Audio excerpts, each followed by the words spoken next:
Oftentimes I've been judged, I've been criticized. I was that bad person. I was that one that they look at dressing and you're going to make the pastor to backslide or do something. And I was very far from that.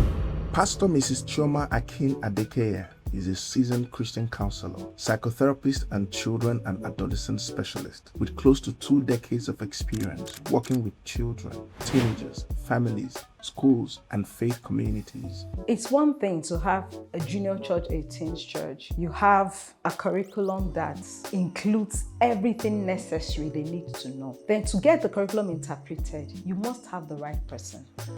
So talking about creating the right atmosphere, what does it really mean? What kind of atmosphere do we call the right atmosphere? Promoting an atmosphere that promotes leadership and responsibility. And when they all have responsibilities, you allow them to express themselves.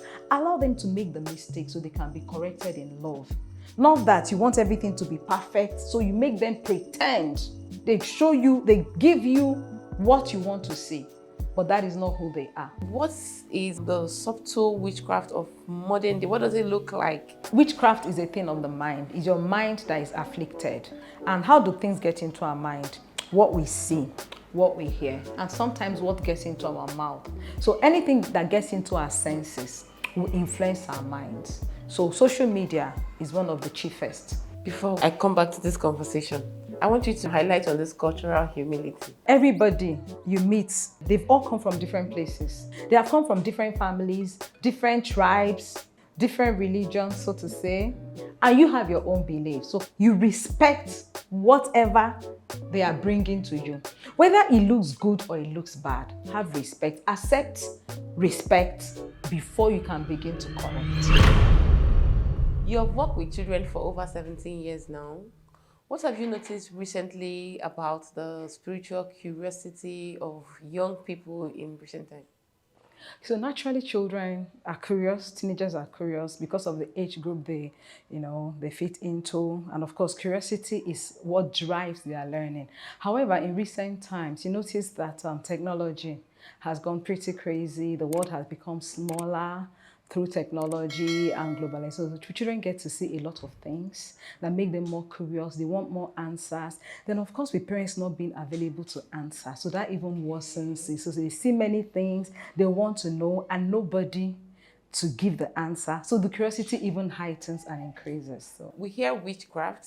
When you hear witchcraft, many imagine some extreme kind of thing that, the kind of pictures that you paint when you're talking about witches in movie, But what is the subtle witchcraft of modern day? What does it look like? Okay, so I get you. So people have the idea of witches that fly on broom and look scary and all that. Okay, so witches, why would people fly on broom when they are hoovers and things like that? They're more sophisticated. Well, the same way witchcraft has become sophisticated. So they come in very nice names. They come in trendy things. They come in even in people you look up, people that, you think, oh, these are Christians. These are, people I can look up to. They also are packaged in that form. They come in things like amulets. They come in things like cream. They come in things like rings. They come in things like black soap. They come in things like the local sponge. The local sponge that you and I probably used when we were small, our parents used and all that. So they come in those areas and... You said black soap. Now, these are like things that... we use black soap, like it's a common thing.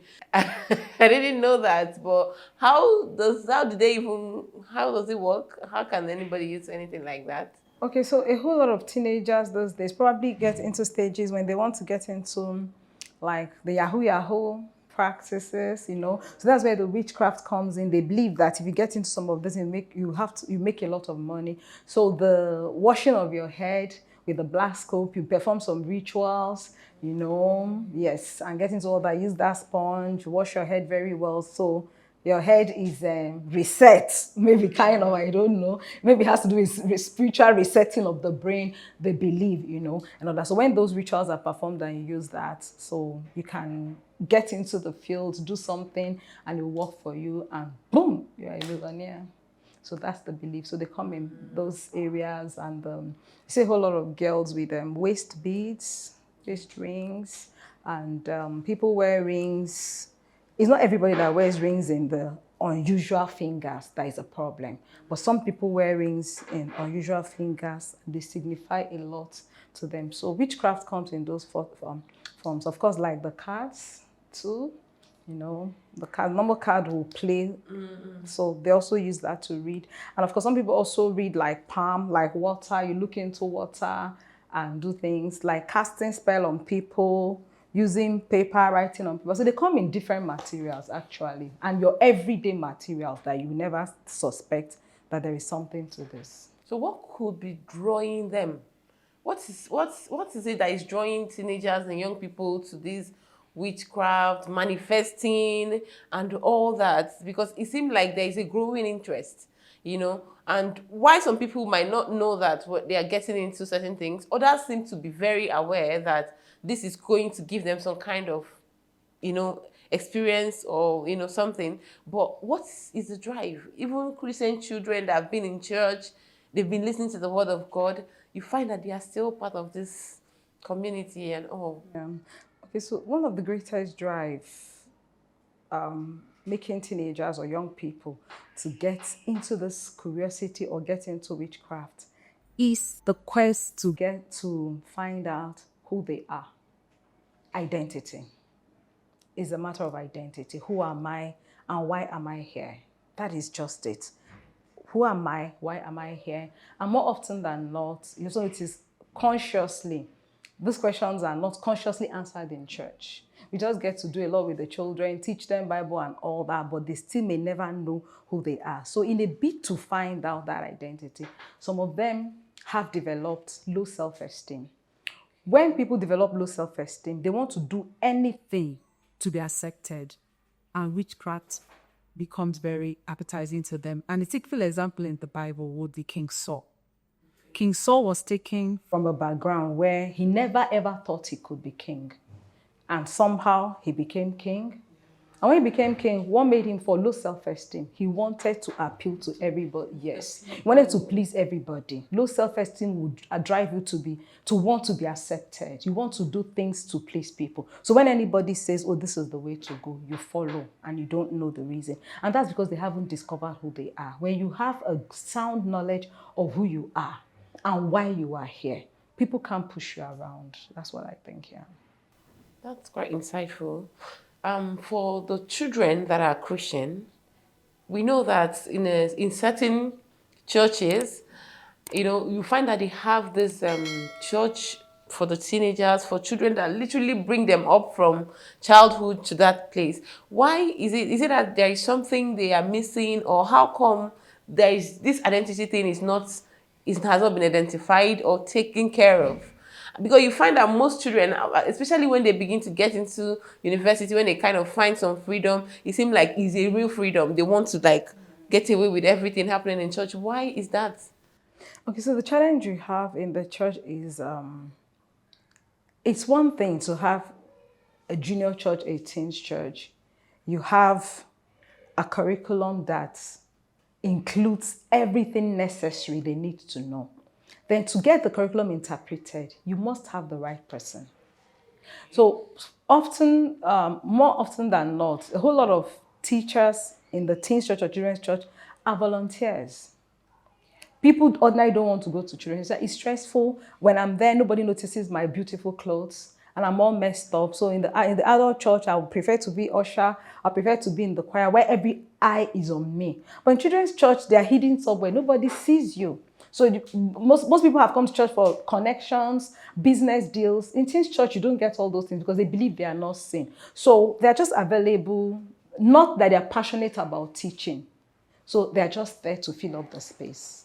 Or maybe they have volunteered to be there. The right people don't want to come. The wrong people are there. And more often than not, sometimes they're not trained. The way teachers are trained in regular schools, our churches should train teachers to do the right thing, yes, to teach the children right. So that could also be one of the challenges why the children are not well taught.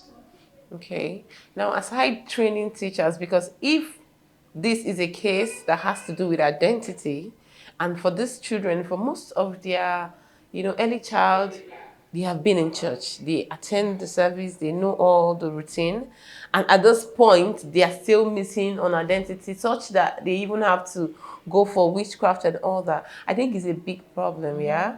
And apart from just training people, like you said, some people are not interested, but how do we even get people to be interested? What should we be doing, like in the church now?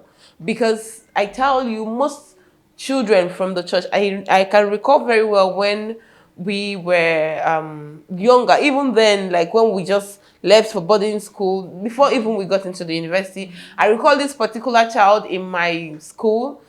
You know, she was from this church. It's one of these churches where you could know who is coming once you just sight them. But she came and it was like everything, the hell was let loose. She needed her freedom. She started doing everything that you can think of, like every single thing. And you want to wonder, what exactly is the problem? This is not like they flog you, they beat you up in church. It's supposed to be a fun place where you can learn. What is going on? And in this, that was even then where technology hasn't even gotten to this. But now you find that even Christian children come out openly to say things, to tell you they are manifesting, to say certain things. You know that these ones, they don't even believe. Like, what have you been doing for these years? What is wrong really? How are we? Where are we going wrong? Why is it like our children, we're just caging them until it's time for them to get freedom, and they just go to some, Okay, so a whole lot of it has to do with the issue of being misunderstood, not understanding the children. See, in a teaching people, there is what you call their intake style. There is a way somebody wants to be taught. How you want to receive something may not be how I want to receive it, because we are different people. So it is called intake style. If you don't understand that different people have different intake styles, you just use one method that suits you, your person, to be maybe trying to reach to everybody. They don't. So, and culture, some people don't have cultural humility. Cultural humility is very, very important. I get to a church, I'm Igbo, and I get to a church that's predominantly maybe they are Yorubas, and I'm like, Auntie, good morning. Are you calling me auntie? Do you know who you're talking to? Am I your age mate? That has already put the child off. This child does not understand this issue of mommy, daddy. Do you understand? You come to a church where maybe the teachers or older people are attached, so the child is already thrown off. So there's nothing you're going to that child is going to hear. Then judging them, being critical, judgmental. Why are you dressed like this? I mean, I've been to a church before when I was younger for a program, and I was told by the pastor, assistant pastor, have you come for this program, or you want to go home and dress properly so that you can come? What I wore I thought was my best. Oftentimes I've been judged, I've been criticized. I was that bad person. I was that one that they look at dressing and you're going to make the pastor to backslide or do something. And I was very far from that. I was just misunderstood. And at that moment of my life, I was seeking answers. And I came to that church that day because my mom was ill at the point of death. I strongly believe that someone has told me about God. My friend told me about God, that if you connect to him, he can do wonders. And I got to church that day, and the first thing I saw was that this dressing is not right for church. And I was like, so my mother is finally going to die, and my sister is going to be thrown out of her husband's house. My mom was going to travel to America for checkup, and I thought I could get a miracle for both of them. But I was thrown out of church that day. Luckily, I was going. If my friend who invited me saw me and said, no, don't go that way, come back. And do you know what?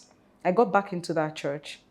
I stayed for that program. I had a handkerchief I believed in my heart. He didn't ask me, but I took one that when I get home, I'll lay it on my mom. And when she gets to the airport, she'll give my sister a hug, and I get the 2 miracles. My mom was healed.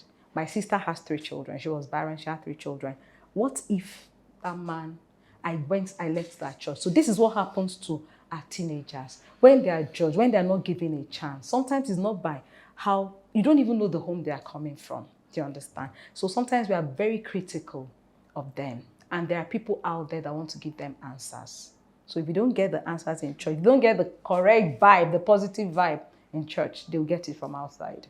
Let's just say that when it comes to the church education system, we need to overhaul it again, because I don't think this is what is going on currently. I don't think we have this level of awareness or understanding of what the teenagers, or even not just the teenagers, but even other children that are still young. So what do you think the next step should be? Assuming maybe one of the leaders in the church is having a viewing this and is like, okay, what should we now start doing? What do you think that the church should just get into like right away? Okay, currently I know I worship at the Redeemed Christian Church of God, and I know they're doing a whole lot. They're doing a whole lot. I know they're working on setting up counseling hubs, not the normal church counseling, as in serious counseling that meets the mental needs of teenagers and children. So they're setting up hubs in parishes where teenagers can walk in and express themselves, where they can identify. And they have done a whole lot of massive training for their teachers to be able to understand a child who is dealing with any mental issue. They can identify, and that child can get help right in church and is free of charge. They are not paying. Unlike walking into like a normal counselor and you're being charged 35,000 per hour, 60,000 per hour, and all that. So they should start from training, getting the right curriculum, finding out what is obtainable. It's important to know. Because when you don't even know that, yes, there's witchcraft and it's in a subtle way. When you don't know the language they speak, you don't know those things. I just want to walk into class and talk to people that you find worlds apart. It can't work. So understand their world, get into their world, and put things in place that will suit that world they are in, at the same time pushing them towards Jesus Christ. Yes, then making sure they are comfortable enough to come to you to say, I have a problem. That is another thing. Many of them are not comfortable to walk to an adult because they believe they'll be judged. They can't come and say, my friend, this is happening to me, this is happening to me, I did this, I did that. They can say, we need to create that atmosphere where people can speak out and they are not judged and they are not criticized. So talking about creating the right atmosphere, what does it really mean? What kind of atmosphere do we call the right atmosphere? Is it the kind of place where the youth, the teenagers are allowed to do whatever they want? Or is there still some form of, controls somehow? Okay, so that's very far from me to say. Creating right atmosphere is promoting an atmosphere that promotes leadership and responsibility. Now, how do you do that? You have a program, you have a way that you have an idea of this is how a church should be run. Now, you are the adult in the church, or you have some adults that oversee. Do not lord it over there and make it look like, okay, you're the one that is going to stand there, call out everything that will happen. Give these teenagers responsibility. Put them in groups. Okay, so maybe this is group A, this is group B. You are in charge of the one running the service today. The opening prayer, the cleaning of the church, the setting of the chairs. You do everything yourself. This is your church. I'm just here like a guy to just oversee what you do. Commend you when you need commendation and say, okay, do it if you need a little bit of, change here. This is the person that is going to preach. Sunday school will be taken by this person. When they all have responsibilities, you allow them to express themselves. Allow them to make the mistakes so they can be corrected in love. Not that you want everything to be perfect, so you make them pretend. They show you, they give you what you want to see, but that is not who they are. But when you allow them, give them the space, and you find out that, oh, this person can be vulnerable to this person, can make those mistakes, you correct them in love. No, not this way. When they are teaching, before they teach, they would have read what they wanted, would have studied. And that gives them an opportunity to read the word of God. More often than not, even when you're making the rules, involve them. Okay, we have a class. Can we have like ground rules? What can we do? Decide what you people want to be the rules. And when somebody breaks that rule, what should be done? Let it be their affair. People will hardly break rules they have made. So they feel empowered. They feel they're in control. And nobody stays in a place where they're in control and they're looking for another place. No, I'm already a king here. What am I looking for outside? So they are running the show and you've told them this is the way to run it. So you run it while I watch. Do you understand? Yeah, and if they bring an idea that you think this will not go well with it, it's okay, oh, your idea is amazing, but can we adjust it this way? This way. It may still be the same thing, but look at, and you let them know the reason why this idea will not go well. This is how we may harm you, but if we do it this way, this is the goal. That way, they're moving forward and things will work out well. I don't know if that answered the question. Yes, it does. It does. Yeah.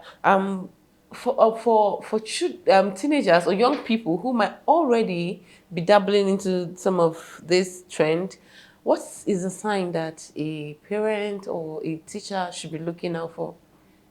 Okay, watch out for a child who wants to be every other place except home. When you notice that your child doesn't want to stay at home anymore, or anytime they're at home, they are lonely. They want to stay alone. When a child begins to keep to him or herself, check that. When they begin to have places where they don't want people to go to, why are you checking my wardrobe? Why do you want to do this? Why are they opening this place? There is a place that has become like a revered place in the house. Check it out. When you begin to notice unusual accessory, there's some accessories that are just off. So they're wearing a ring that is funny. Maybe they like to wear on this finger, or this finger. Sometimes it just doesn't mean anything. But you may also just ask. Do you understand? The finger looks abnormal. The finger has some inscriptions that don't look good. When someone is wearing a ring that has a skull and some funny things, or an owl, some animals that do not present the normal thing they can associate with animals, they may begin to ask questions. When your child says, okay, I don't want to use this normal sponge, it's this type of sponge, I want to use the local one, you know. Okay, so I want to wear even the common ankle rings, the ankle chains. Ask questions. Why are you wearing this? Where did you get it from? You know, the beads on the waist, you know, all of that. When they begin to get all those rings, it may just be like a normal nose ring or the ring in the belly button, you know, and all that. Just ask questions. When you see objects that are not, they haven't held, maybe you see things like cards that are not normal words or so, ask questions. Especially when you haven't even seen the child play cards before. Okay. Ask questions, you know. They could just be pointing you. When they begin to dabble into water, colored water. Okay, let me give you an example. I've had somebody who said, I'm going to go to my pastor, he'll bless this water for me and bless my underwear. Anybody I sleep with, the person will just do anything I say.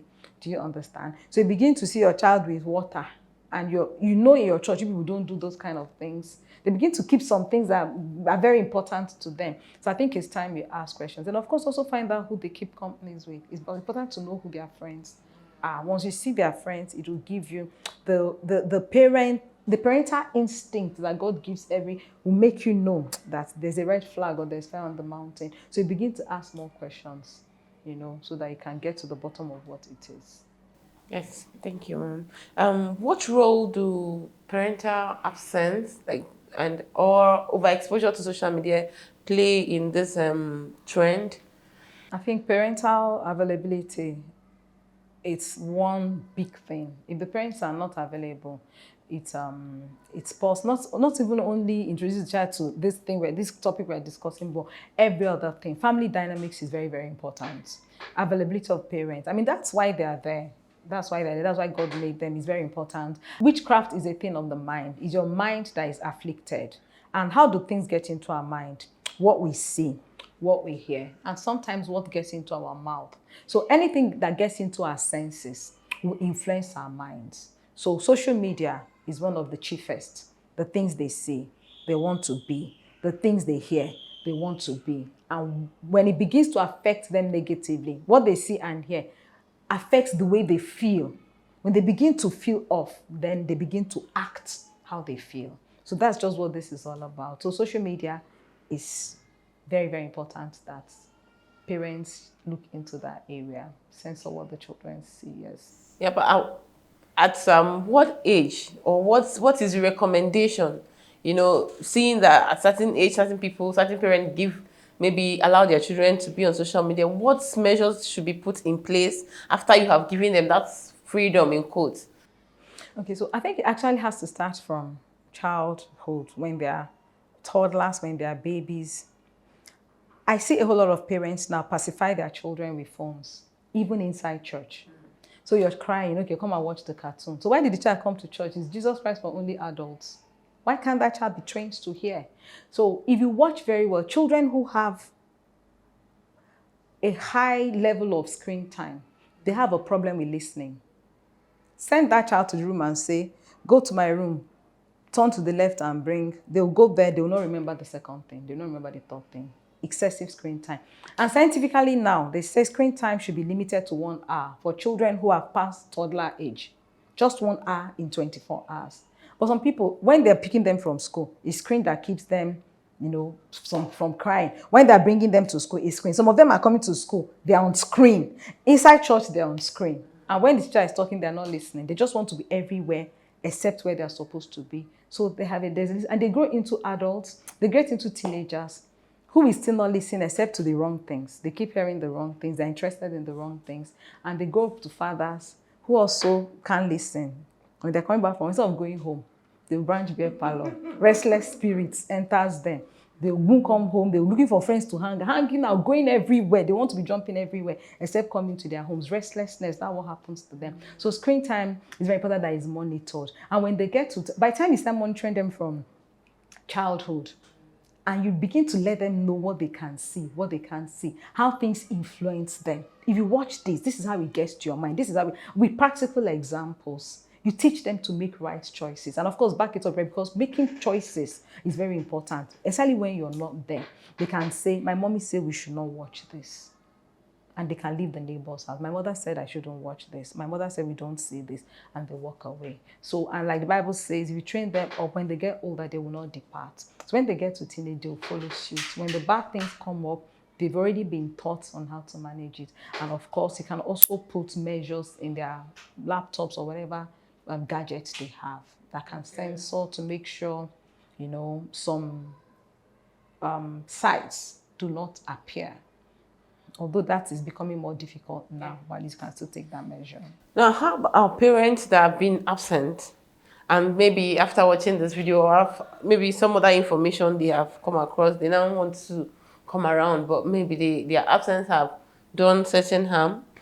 How should they go about it? Okay, so there's always a place to start. Nothing goes, we are Christians and we believe in the power of redemption. There's no how far you've gone that God cannot call you back. So the main thing is to get the right information. You have the awareness and you desire a change. So the first thing to do is to call your child, have a conversation. This is not a time to say, I've been warning you, this boy, you will not kill me in this house. No, that's not the way to go, because the people you're dealing with, they have a mindset. If you shout too much, they've already gotten to where they're going to. You're the one that will lose. So have a conversation. Have a conversation. Also accept where you have missed it. Yeah, accept that, oh, my son, I didn't get it right. I didn't get it. But right now, I want us to get it right. If you go this way, this is what is going to happen. Tell them in a calm voice. Like I will say, cultural humility is very important. Understand their culture. Be humble about what they believe. Say, but this is where we can start. And you can also seek help. Nothing says that you're super mom or super dad. You can seek help. Look at other people you think they have done well with their children. You can ask. Nothing stops you from saying, oh, how did you go about this? I have this problem. Seek help. If you seek help, you will find help. It's very important. But start with a conversation. Do not be afraid. Take out fear. Don't be afraid. Don't be afraid. I've lost my child. No. Don't be afraid. Trust God. Ask questions. Have a conversation. And have a plan. This is where we are going to now. This is where we were, but this is where we can start from. Before I come back to this conversation, I want you to highlight on this cultural humility. You mentioned it earlier with children, maybe with their teachers in the church, and now you're also talking about the same thing with their parents. Can you highlight on this and what it feels like and what the leaders or parents should be doing, or maybe some of the things that this what it entails, what their own culture. It seems like they have a culture that is different from the adults. What does it entail and what do they expect us to do? Let me just say that everybody you meet, you are a teacher and you're working with children. They've all come from different places. They've come from different families, different religions, so to say. It's possibly regular school teacher, even the child in church may have come from another religion and just got interested in your church. They have come from different families, different tribes. So there are so many things, different beliefs. And you have your own beliefs. So cultural humility expects that you respect whatever they are bringing to you. Whether it looks good or it looks bad, have respect. Accept, respect before you can begin to correct. You can't correct what you have not understood, what you have not accepted, what you have not known the reason for it. You just go out and want to impose your own beliefs and your own ways. Now, these teenagers have a way of life. The way we feel as full-grown adult married people is not the way. We have all been teenagers. our ideas, the way we thought, the way we saw. I'm sure you also have felt one time that your mother is very wicked for making you wash plates or making you do things. Yes, we were all like that. Is she really my mom? And you always wish you were like, your mom was like the other person's mom that was sophisticated and had all the long nails and all that. You know, my mom is less sophisticated. She doesn't know how to do shakara and all that. So these teenagers have a mindset. And remember, the part of their brain that helps to make decision is still developing. And that is how God has formed them. We must always know these things. They don't have the ability to make good choices. And that is why the Bible said from the beginning that foolishness abounds in their hearts. So we know this. So having known all this, both spiritually, physically, that these people have a world of their own, in addition to coming from different places, it would be very wrong for anybody to expect them, have a particular way you want them to behave, and they must behave that way. You haven't respected, understood where they are coming from and who God has made them to be and who scientifically they are. Do you understand? Yeah. So we should understand all those things, respect it, and operate from that angle. Wow. So we should not just come up with whatever it is you think. You first have to understand them. Yes. Wow. Okay. Thank you. To understand them, Thank you. respect them. Yeah. To respect them is important. To respect them, yes. Okay, back to having a conversation. Now, how do parents have this difficult but necessary conversation about spiritual realm without being judgmental or fearful? Okay, so first, parents should even have an understanding of it, because it's difficult for you to explain what you don't even understand. So a parent who has not understood their Bible very well, it's going to be very difficult. There are no two ways about that. It's going to be difficult for you to explain spiritual realm. It's very difficult to explain to your child that there are two forces in the world. You know, we have God, who is the ultimate. We also have those that operate in the other side, subtle ways. So if the parents haven't understood that, I don't know how they're going to explain that to the children. That's just the simple truth. So you can't explain what you don't have a knowledge of. Okay, so the parents should start first. Yes. I mean, get the knowledge, get the information. Yes. Okay, if a parent is starting off, where should they start? Okay, so because we are dealing with spiritual things, is spiritual. The only way you can know spiritual things, for me, I'm a Christian. I believe my Bible is the truth. I have respect for other religions, but this is my own conviction, and I choose to raise my children that way. And the people that are in the sphere of my influence, do you understand? The sphere of my influence and all that. So, but the first place to start is that everybody understands good and bad. That's the truth. When we're doing, look, do you know even the baby that is 3 months old understands good and bad? If not, when you carry them and sit down, they're crying. When you stand up, they keep quiet. Why do they do that? That means there's something they know. There's something they have an idea. They know that makes you uncomfortable. They know you want to relax, but they also want their own comfort. So selfishness has set in already. They understand. Yes. So they understand and all that. So that means everybody has that idea of what is good and bad. So even the person that hasn't been to church also knows. And the truth is, the person even practicing witchcraft or trying to get into it also knows that it's bad. That's why they're keeping it hidden. They don't do it in the open. So that idea is already there, that this thing is not right. What they don't know is how it can harm them. What they don't know is an alternative to it. So parents can start with introducing the alternative to this thing you are doing.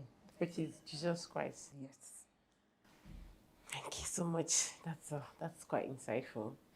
Now, if a child has been exposed to these things, what step can be taken, by the church or the parents, spiritually, emotionally, or psychologically? What steps should now be taken to get this child back? Right, so it's very important to, first of all, not to judge the child.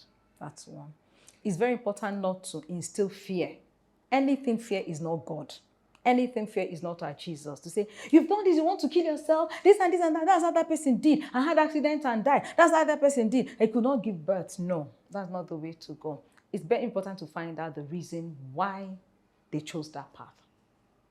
Yes, it's very important to know, why do you want to do this? You start from there. when they explain to you this and this and that, you find out that the problem is not even the images or whatever they are doing. The problem is what triggered, what made them to go. That's the problem that has to be solved, and not even what they are getting into. You understand? So that's very important to know the reason behind it. The reason behind it is the process. So more often than not, what people do is that they advise, don't do this thing. It will not gain you anything. It will destroy your life. It will do this. Okay, if you don't want me to do it, what's the alternative? What's the answer to this problem that I have? So there's always something that make people get into any craft. That is what to look out for. What is the reason? What's the attraction? So when you find it, it's easy to say, okay, there's an alternative that works better, that does not need all the stress and all that. Then you can start from there and be able to also see how the church can meet the need. Because if I tell you that nobody is toasting me, nobody's toasting me. Sometimes I've asked my sons, is there any girl you are liking? Because if you tell me you're not liking any guy, it's a big problem for me. At this age, you should have feelings. I don't want you to go for the girl, but I want to be sure that you have that feeling. I want to talk about it. And I'm asking the girls in church, has anybody toasted you? He said, no. That's worrisome for me. I mean, 16 years, nobody has nobody. So I want to be sure that something, and we can start from there. Girl says that people are not asking me out and all that. Okay, why do you want to be asked out? Is there something we also need to check in your body? Are you, your grooming? No, these are the things that they have not been set in place. They don't even understand that these things matter, and they're now looking for alternatives to get attraction from the opposite sex. Before we now come to the level that, do you really need this attention at this level? Do you understand? If you get this attention, how do you sustain it? Okay, if you don't get this attention, what will happen? What if this attention comes later? All they're asking just to be guided. That is just what teenagers want. If you can just guide me in love, and guide me and make me believe this thing you're telling me, show me how it works, they will follow. They will follow. Can you share an example of maybe a child or a young adult that was drawn away and later found healing and deliverance in Christ? So I had, although it started from teenage, but it wasn't noticed until she was going to get married. And of course, you can do this, you get the right guy. It looks so simple. This prophet said, yeah, he was a prophet. So this prophet has prophesied. I brought 3 names of people that are asking me out. So the prophet said, meanwhile, this person goes to a living church. You know, I told you that sometimes the root cause is low self-esteem. So when you just believe that you don't have what it takes to attract the right people to your life, you just have to do extra things, you know. So you're getting names of 3 people who have not even asked you out. These are the 3 people you like, and you want the prophet to prophesy, to say which of them. So the prophet has not even asked you, has any of them asked you out? So these are people that you just think they're in your life. These are people that you think will make good husband. The prophet says it is this person. And this is what you're going to do. This is what you're going to do to get this person, you know, attracted to you and all that. And you do it and you ignore every other person that probably would have come to you. She grows up with that mindset, saying, okay, this is the person and I'm working towards it. And together with the prophet and the mom, they work towards it until it becomes reality. Okay. Yeah. So you've married this person. You've started on this journey since maybe when you were like 18. You forced yourself into this and you worked it, and in the end, it was a disaster. So she almost lost her life. She almost got killed. And in the end, you know, just completely shifted off the Christian faith where she was raised, got a child. The guy refused to do a proper wedding, but they were living together. She had a child, and the guy still refused to marry her. Everything they did, whatever the prophet did, it didn't work to marriage, but they had children together. And maybe the way, like they'll say, the thing has fallen off the guy's eyes, I don't know. And he just woke up one day, he walks away. After wasting her life for many years, she's stuck with a child. She's not doing anything. And life has been miserable. But we thank God for Jesus, like we say, redemption. So she's tracing back to, and of course, thank God for people who she met in church or who she left in church that didn't give up on her. That knew that, oh, this person will pray for her, she will come back. And when she came back, there were open arms to receive her. That says, come back, you can always speak up together, you know, and all that. And I'm just so certain that she'll get it right. It won't be too long before she'll get married. again and all that. So apparently she was working based on what the prophet said without even considering whether the guy was in it or not. Yes. Okay. So was making the guy do what she wants without the guy being part of it. And coming to that, we have this, it's littered all over social media, especially on TikTok and Instagram, where you find young people talking about their success stories, that they cast a spell on people, simple spells, and when someone hurts you, you want to take a revenge, or you have a crush on someone. I really, really kind of got cringed when I got that part where you're talking about crushing on someone. I'm like, this person is not even aware, and they are giving them recipe of getting these people. Please, can you speak on that one? Okay, so that's all about social media, and also I've seen a bit of those videos, and also have like maybe one or two encounters with things like that. So it's real, and like I said, everything just boils down on low self-esteem, because you feel this thing, I can't get it. If I'm just myself, it can't work for me, so I have to. Some of them even say, take it by force. There's a song trending now. I don't know if if the thing is not working, take it by force. So you have to help yourself, to do it. And that is what's happening. And that's very, very pathetic. So I say all of it, they even tell you to write the names of the guys. When I saw that, I told my sons, I don't have a daughter, I have two sons, so it's come. So it's possible that some girls are doing this, your names are somewhere. They've written it and they're putting it on that red candle. So you better have it in mind that somebody can. So that makes you know that you have to be very prayerful. Pray to keep yourself, because somebody is calling your name somewhere, somebody is putting your name somewhere, call it 7 times, write it 7 times, use red candle, put a wax, do all this, and all that. Some people, they even say, write it under the foot, continue to step on it.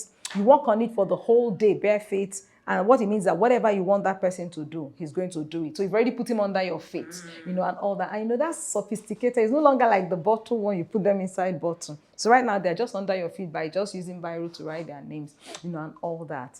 And it seems to be working for them, because if it's not working for them, they won't do it. And reason because, of course, we can't deny the fact that Satan has some power, their manipulations here and there, yes, but God still remains the ultimate. But the snack with all those things is, with something that is not bad, it always doesn't end well. Check out most of those relationships. It doesn't end well. So what do you gain by getting a friend who is a robot? You just tell him what you want. He never is himself. There is no fun there. Yeah. There's no fun there. That means what it means is that you are the boy, you are the girl, you are everything, because the other person is nothing. It's you that is everything. So in the end, it doesn't make any sense. You still haven't achieved anything. Please, before we leave this part, I still want you to speak on something, because I recall that when I was younger, I think I was a teenager, I had a few people that I crushed on, or maybe at least I can recall one. And I know that later, when I was older, such are people that you don't even want to see. Like, you don't even know what you were crushing, like, what was even wrong with you. You talked about the mind of young teenagers, not really their decision making, still developing. And I see that some of the things they do, more like they don't know that, like they okay, you're asking for something right now, but that thing, the exact thing you're asking for, just like a pregnant woman, you might not even want it in the next minute. So but some of the spells or some of the things they do is such that makes them entangled with the person spiritually. I feel like people don't understand that it might not be easy to break out the way they are getting into it. And I still want, I want you to speak on that, and so that they can know, they can have an idea that this thing, the way you're walking into this door, there might not be an exit, assuming you want to come out. So what they want is, I love this guy and I want to get him. I want to keep him for myself. Yes. And you cast a spell on him, or you use any tools, of witchcraft, and you get this guy. So what you've gotten is the guy. But you haven't totally captured his mind, because the truth is, no spirit has the right to bind another except the other gives his consent. This guy somehow has not given his consent, so to say, but you've captured something about him. So he stays with you, but he never does what you want. Check most of them. you may never really be able to get, but he's staying with you. He comes home. Everybody knows that, oh, this is your boyfriend. But most times you're always in misery because he never ever gets. And what that also means is that the implication is that because you wanted him, you've captured him, you kept him, but he doesn't make you happy because what you wanted was happiness. But you found out that there is no happiness there. He's not making you happy. He's your boyfriend, fine, but he's still going to other places. He's still doing all those things you want and he's not doing it. At the same time, everybody has known that this person is with this person. So no other person is coming to you. So you're stuck with what you wanted. This is a soup you've cooked for yourself. You must eat it. And you don't have option to eat another soup. And funny enough, you cooked it. A soup that's supposed to eat for one day, you have cooked plenty for many years. So you're stuck with it and you don't have any option for another one. So you're stuck with your food and you eat it very well. So in the end, it doesn't make any sense. This person is not making me happy, but he can't go because I've already brought him in and he stays there. Thank you, ma. Now, for parents that are listening and they are thinking, okay, what daily habit or what should I be now? What should be my practice? What daily habits or discipline, should they be doing to protect their children spiritually and emotionally? Okay, so first of all, you see, giving children God is not really about morning prayers. It's not just that. Morning prayer is good, having devotions and all that is good. But there's more we can do. Apart from practicing it and is our way of life, there was a way I introduced God to my children. When challenges came to our house, I made my children know that, look, we don't have money to pay your school fees. But one thing I'm sure is that we have a God that can provide. Can you join? Can we pray together and trust God to provide money? They told me, Mommy, I need new shoes. Okay, so right now we don't have those shoes, the money to buy these shoes. But can we pray? I trust you. Maybe in 2 weeks or so, the Lord will provide and all that. Let's pray and see what God can do. And the truth is, God always came through. Their fees were always paid. So when my children saw that, even from nursery, that we prayed about something and God answered, they thought that there must be something about this God. The answers, do you understand? Then, for every time, when the testimonies come, I share with them. See what God has done. Look at this thing we trusted for God to do. So everything that revolved around, I always pointed to them to know that it is God that is doing this. It's not really about your daddy going to work and all that. When they are sick, we're giving them medication. This medication will go to the doctor, but it's Jesus that really heals. So let's pray to him and see if this medication is going to work. Parents shouldn't be ashamed to let the children know they have problems, because that's what we try to cover up, to make them know I'm the daddy in the house and all that. So it creates an impression that it's a bad thing to have problems. Meanwhile, it is challenges that make us thrive as Christians. The problems, the challenges are stepping stones to where we are going to. So when you make it, you try to demystify it and make it look like it's bad, so the children will make wrong choices and all that. So never forget to, include them in trusting God. And when God answers, let them also know. So that's the way for them to learn to trust God. So when they can trust God and see that it's real, this thing is working, they won't have the desire to go to, So it builds them both spiritually and emotionally. Yes, it builds them spiritually and emotionally. And if the mind is good, the truth is, the whole body will be fine. The mind is good, the whole body will be fine. Kima, what encouragement I would like for you to give to maybe a Christian leader, youth leader, a parent, or a teacher that is overwhelmed with all of these influences on children? Some people kind of deal with these things on a daily, and sometimes it's almost like, what am I even going to do? It seems like they are fed up. Please, I want you to say a word of encouragement to them. Okay, so they shouldn't be fed up, because the truth is, when you feel like you're fed up, you make it look like it's about you. You're the one that has the strength. You're the one that is going to make the change. No, you're just only the tool. There is a force in heaven. There is a God in heaven who does it. So one thing you can do is knowing how to reach them and knowing how to pray. At a time, I got the names of our teenagers. I shared amongst a group of adults that I know can stand in the gap. And we spent at least 5 minutes every day praying for them in specific ways. We found out a problem, we're praying. And the truth is, if God really answers prayer, so we're praying for them. If God answers prayer, that means we believe God will hear us and we know he answers. So we're praying in that direction for these children. They are becoming, they are going off the name. We are beginning to see some things. So we're praying for them, and we're also teaching.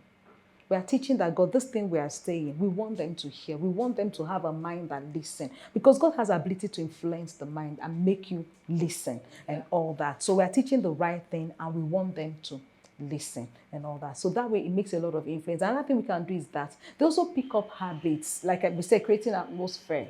We discussed that a lot, you know. So when you find out that there is a particular thing trending and they can talk to you, but they don't know how to come out of it. There's what we do in my former parish. We call it habit breaking month. Everybody's involved in this, or everybody has one habit or the other they are into, or something secret they're doing they don't want to say out, they don't know how to live, you know. So what we do is that, okay, we're going to take out 1 month. You're going to break that. Maybe you're seeing a guy, you don't know how to break up that ungodly relationship. Maybe there is something you're using, that this object is supposed to be doing this or this for me. You don't know how to get out of it. I don't even want to talk about it. Okay, let's start with this month. We are praying. So we just get this normal wristbands in camp, redemption camp, yes, and we get the pastor to pray over it, and we give all the children, where this is going to be like your accountability partner. Since you don't feel like talking, you know, just wear this. Remember that anytime you look at this wristband that is prayed on and anointed, remember it tells you it's time to stop this, don't get into it. And of course, it's also a month for prayers, a month serious for talking to God and saying we want to get off this. So after they've written all their habits without names, they put it inside the box. You know, after 1 month, we take stock. What's the progress they have made? Right back again, don't give yours, except you decide you want to talk. But within that month, so God is answering the prayers, and some of them are coming to say, okay, I want to talk, I want to open up. You know, this is what I'm into, this is what I'm doing. Some people say, my mom gave me this. Yeah, my mom gave me this. My pastor from my former church gave us this and said, we do this and this. This is how we work and all that. So that way, they're opening up and we're getting the problem solved.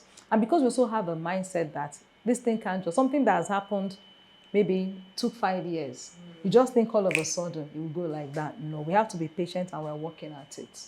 And you're taking your time. It can take 1 year, it can be 2 years, it can be 5 months, it can be 1 day, and all that, yes. Thank you so much, Ma. Before we go, do you have any final words?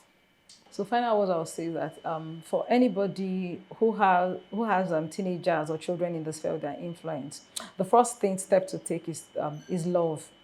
Children know when somebody loves them sincerely, not fake love because I've called to be your teacher. Love them genuinely, love them unconditionally. Forget about who they are. Sometimes they may appear they are rude. Look at the guy I'm talking to. He may have been rude that first time because he doesn't know any better. Still love him. Still let them know. There's nobody that will not respond to genuine love, especially teenagers. When they know that they are loved, when they know that they are forgiven. Oh, even you did this to me, you were rude to me, I was talking in the class and you were making passes or doing something else. You still love them, they are corrected in love. Just give them a bit of time. They will come around. They will come around. Thank you so much, Ma, for joining us. It's been very, very insightful. Thank you so much. We appreciate your time. Thank you. And to our audience, it's been wonderful. Please, if you have not subscribed, subscribe, and don't forget to take it step by step with your teenagers. Start with love. Please go back to the video in case you have missed anything and just take it from there. The Lord will help you as you go in Jesus' name. See you next time. Bye.